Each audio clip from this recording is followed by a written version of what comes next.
ይግቡ በ45000 ካሬ ሜትር ላይ ወደ ተንጣለለው የፊሶን ሪል ስቴት እንኳን ደህና መጣችሁ። ቤቶቻችን ተጠናቀዋል። ይምጡና ይረከቡ። በተንጣለለው የፊሶን መንደር ታውን ሃውስ፣ ቪላና አፓርትመንት እንደ ምርጫው አቀርበናል። ዘመናዊና ቅንጡ አፓርትመንቶቻችን ከባለ 1 እስከ ባለ 3 መኝታ ተሰናድተዋል። እርሶን ይጠብቃሉ። የከርሰ ምድር ውሃ፣ ለተለያዩ ፕሮግራሞች የሚሆን ሰፊ ቴራስ፣ 24 ሰዓት የማይቋረጥ ተጠባባቂ ጄኔሬተር፣ ሰፊና አስተማማኝ የመኪና ማቆሚያ፣ የደህንነት ካሜራ ጨምሮ ይሄ ቀረሽ የማይባል ዘመናዊና ቅንጡ አፓርትመንት። ምርጫው ቪላ ከሆነ ደግሞ የተሟላና በ340 ካሬ ሜትር ላይ ያረፈ በውስጡ 6 መኝታ ቤቶች፣ 7 መታጠቢያ ቤቶች፣ 2 ሳሎን፣ 1 ባህላዊና 1 ዘመናዊ ኩሽናዎችን በውስጡ ያቀፈ ቤትም አለን። ታውን ሃውስስ ቢሉ በፊሶን መንደር ምን ጠፍቶ 5 መኝታ ቤት፣ 6 መታጠቢያ ቤትን፣ 1 ባህላዊና 1 ዘመናዊ ኩሽና አካቶ በ190 ካሬ ላይ ያረፈ 2 መኪና ማቆም የሚያስችል ሰፊ ግቢ ያለው የፊሶን መንደር። ይምጡ፣ ዛሬውኑ የቤት ባለቤት ይሆኑ። በ0952 78 78 78 ወይም በ0952 79 79 79 ላይ ሃሎ ይበሉን። ፊሶን ሪል ስቴት የርሶ።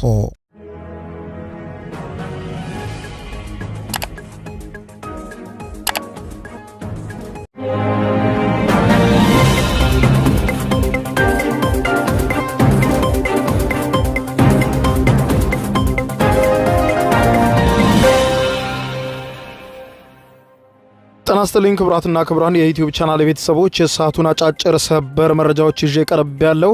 በርከት ያሉ መካከለኛው ምስራቅን የተመለከቱ ሰበር መረጃዎች በየደቂቃው ልዩነት ዩቲዩብ ላይ እየተጫኑ ነው።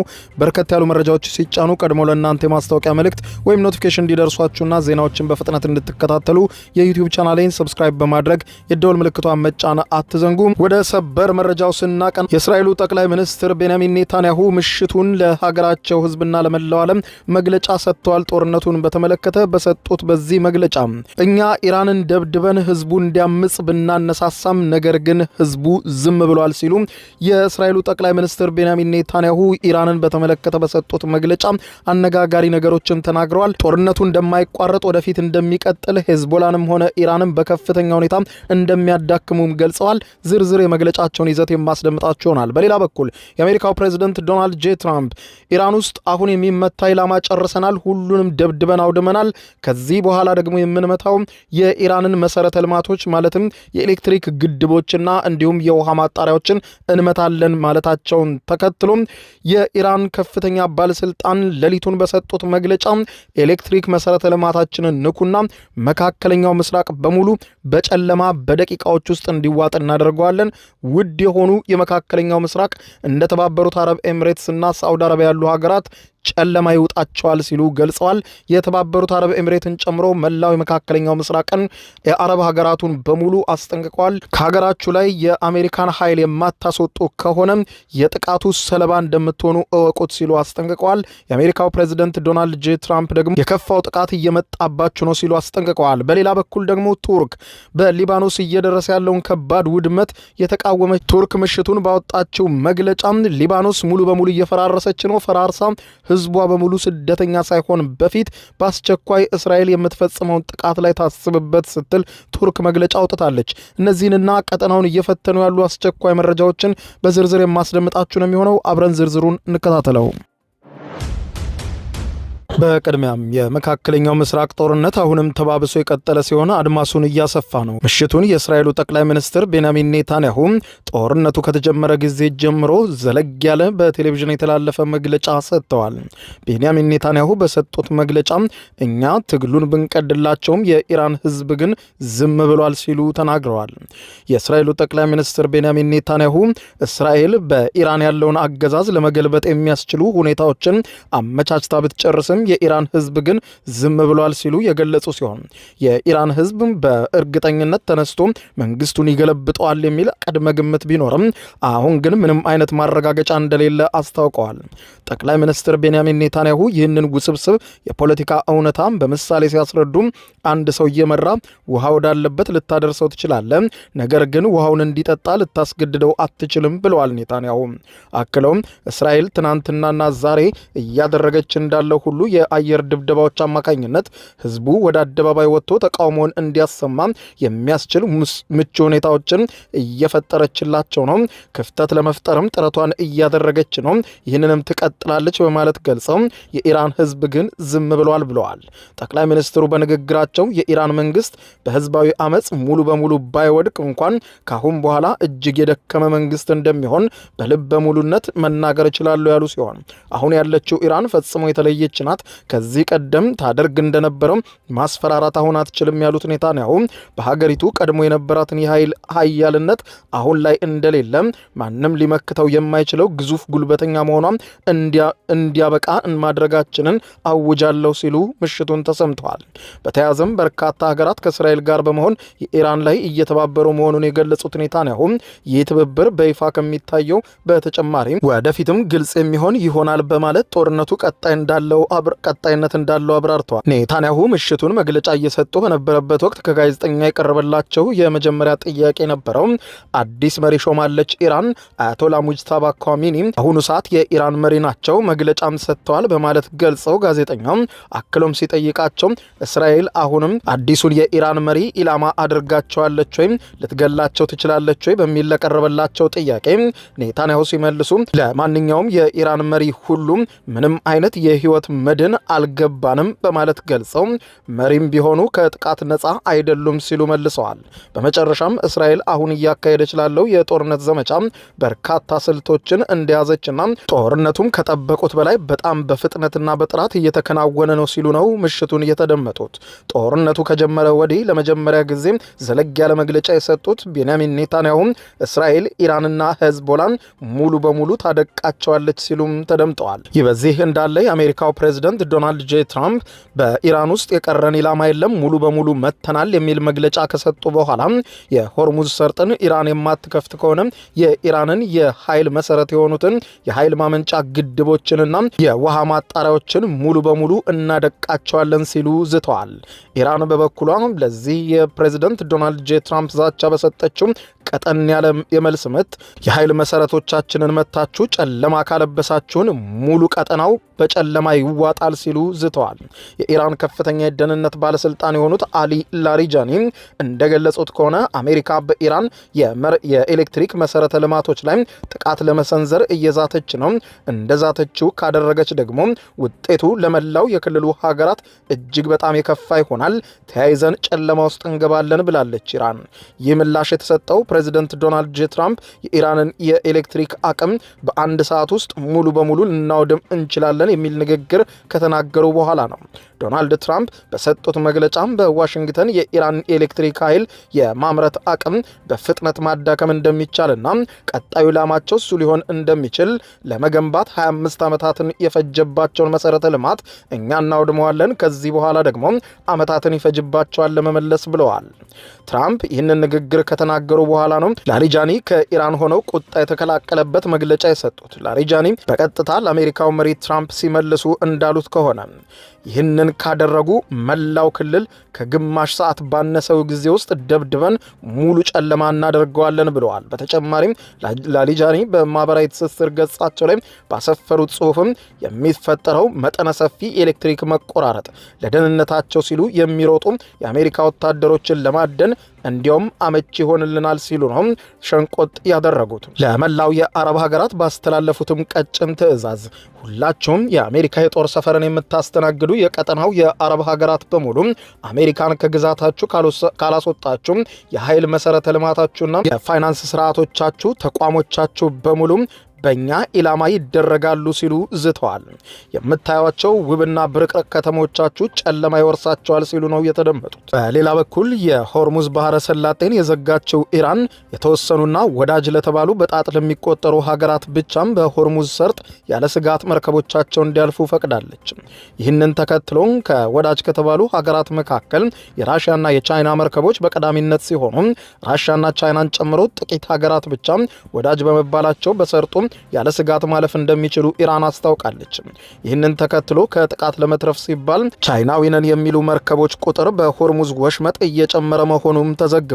በመካከለኛው ምስራቅ እየተካሄደ ባለው ጦርነት ሳቢያ በሆርሙዝ ወሽመጥና በፋርስ ባህረ ሰላጤ ላይ የሚጓዙ የንግድ መርከቦች ከኢራንና ከሌሎችም ኃይሎች ከሚሰነዘር ጥቃት ራሳቸውን ለመከላከል አዲስ ስልት መቀየሳቸውን አሶሺየትድ ፕሬስ የተባለው የአሜሪካ መገናኛ ብዙሃን የዘገበ ሲሆን የባህር ላይ ትራፊክ መረጃዎችን ጠቅሶ በዝርዝር አሳይቷል።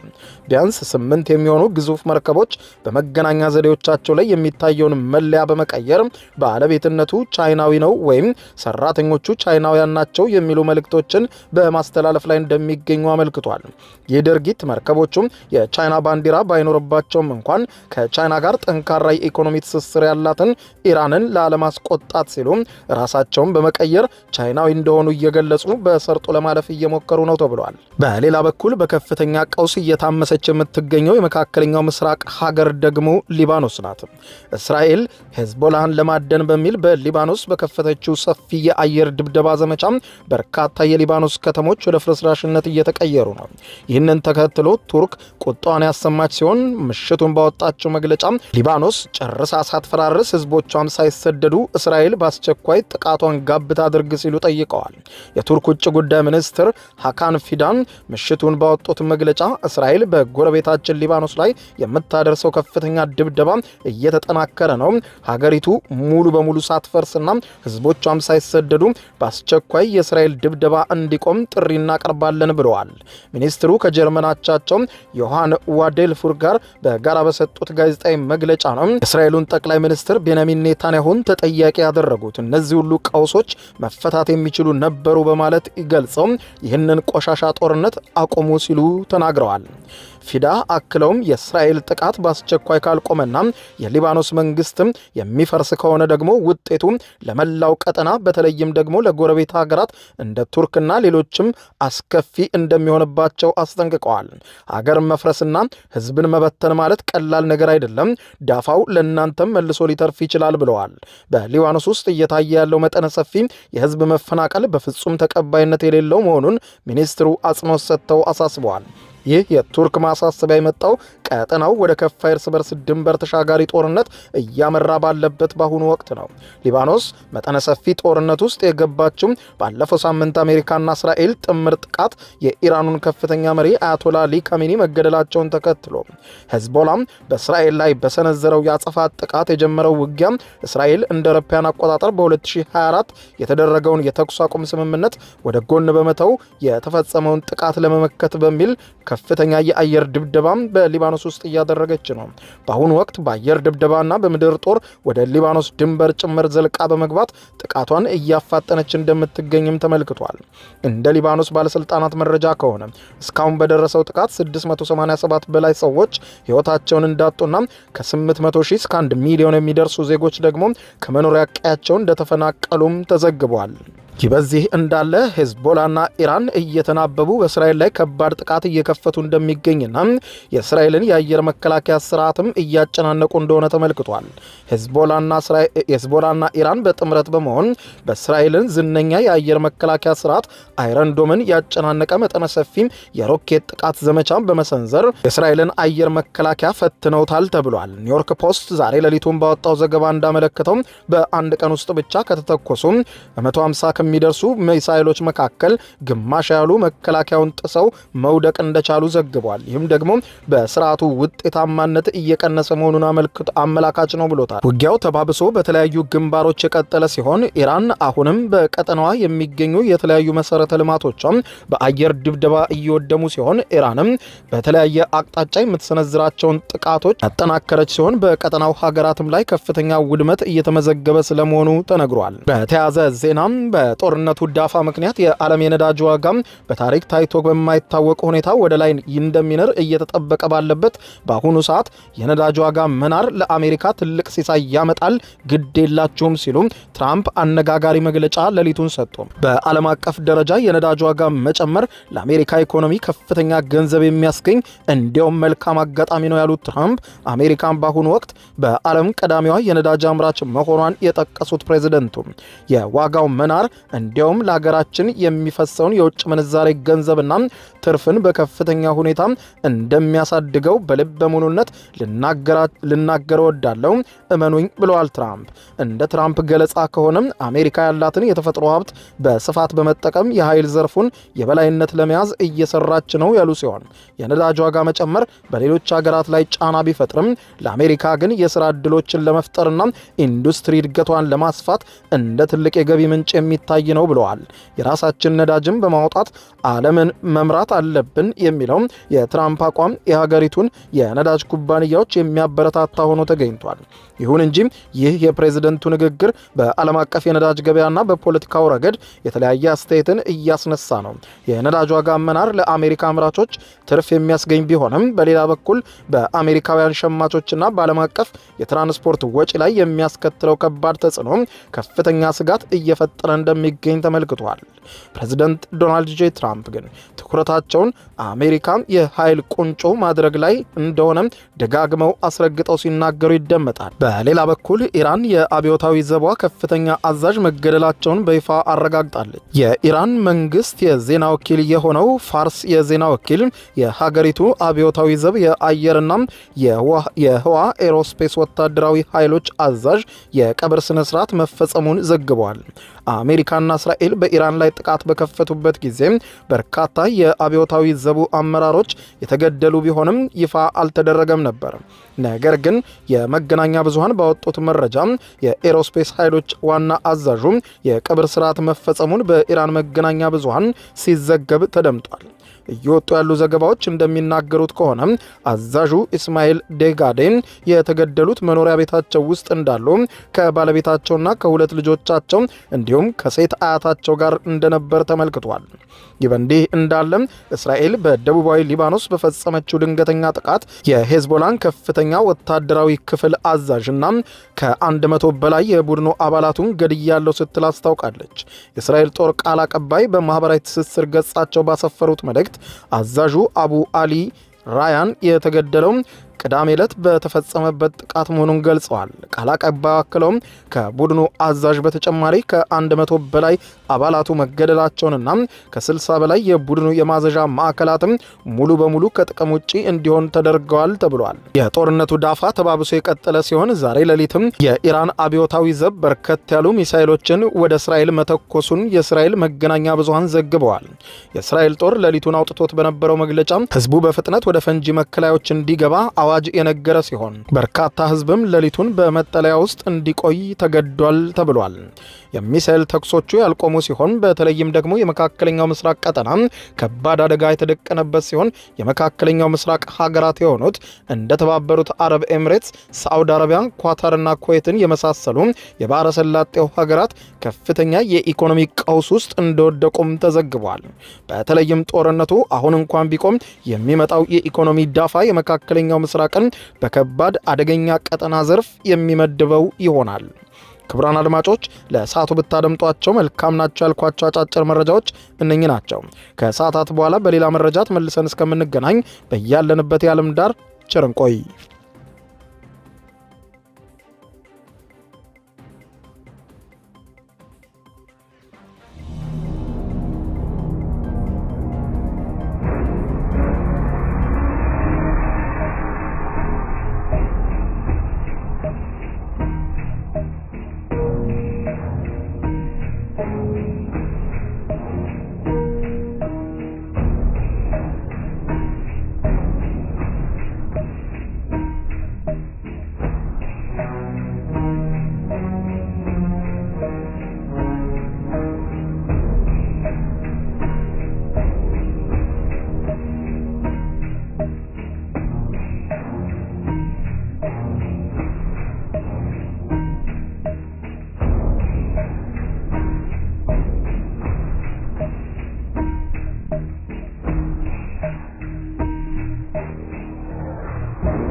የስኬት ሚስጥሮችን በዝርዝር የያዘው የአቤል ብርሃኑ የወይኗ ልጅ መጽሐፍ ሁለተኛ እትም በገበያ ላይ።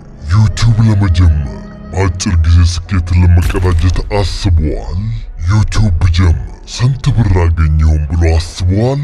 እንግዲያውስ በዩቲዩብ 2 የወርቅ 3 የብር ሽልማቶችን ያገኘው የአቤል ብርሃኑ የወይኗ ልጅ የዩቲዩብ ሚስጥሮች መጽሐፍ በዝርዝር ሁሉንም ያብራራሉታል። ዛሬውኑ ገዝተው ህልሞን እውን የሚያደርጉበትን የዩቲዩብ የስኬት መንገድ ይጀምሩ። በሀገር ቤት አከፋፋይ አዲስ አበባ ሜክሲኮ ኮሜርስ መጽሐፍት መደብር። በውጭ ሀገራት ለምትገኙ ከአማዞን ላይ ብታዙ በቀናት ውስጥ ደጁ ይደርሳል። የአማዞን ሊንኩን እዚህ ቪዲዮ ኮሜንት ላይ ያገኙታል። የዩቲዩብ ሚስጥሮች፣ ዘመኑ ጋር ተፈላጊ መጽሐፍ። ይግቡ። በ45000 ካሬ ሜትር ላይ ወደ ተንጣለለው የፊሶን ሪል ስቴት እንኳን ደህና መጣችሁ። ቤቶቻችን ተጠናቀዋል። ይምጡና ይረከቡ። በተንጣለለው የፊሶን መንደር ታውን ሃውስ፣ ቪላና አፓርትመንት እንደ ምርጫው አቅርበናል። ዘመናዊና ቅንጡ አፓርትመንቶቻችን ከባለ 1 እስከ ባለ 3 መኝታ ተሰናድተዋል። እርሶን ይጠብቃሉ።